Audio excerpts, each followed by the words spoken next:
Magsasagawa ang Public Order and Safety Division o POSD katuwang ang Land Transportation Office o LTO ng seminar ukol sa tamang pagmamaneho ng anumang uri ng sasakyan.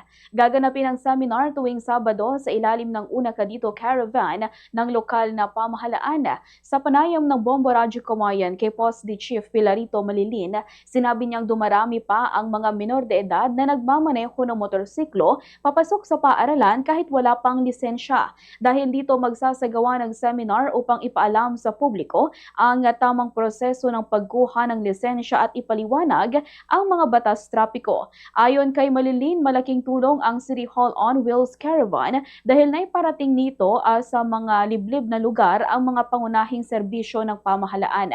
Mandato rin umano ni Mayor Cesar J.C.D. Jr. na bigyan ng kaukulang seminar ang mga residente upang mabawasan ang bilang ng mga motoristang walang driver's license. Bagaman nagsasagawa na ng theoretical driving course ang LTO sa iba't ibang bayan, iginiit ni Malilin na dapat din kumilos ang POSD lalo na't karamihan sa kanilang nasisita ay mga high school at college students na walang kaukulang lisensya. Ganito ang bahagi ng pahayag ni POSD Chief Pilarito Malilin. Meron yung programa ng ating City Local Government Unit, yung every Saturday, yung motorcade na ilapit ang serbisyo natin sa mga mamamayan. Ang sabi ng ating City Mayor, you go there at nandun ang ating mga taga-LTO, nandyan ang ating mga taga-Public Order and Safety to conduct seminar.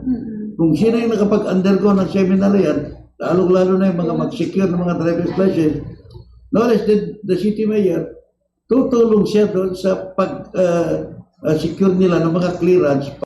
For the most trusted source of news and information, visit our website at www.bomboradio.com. Follow us on Bombo Radio mobile app, Facebook, and YouTube.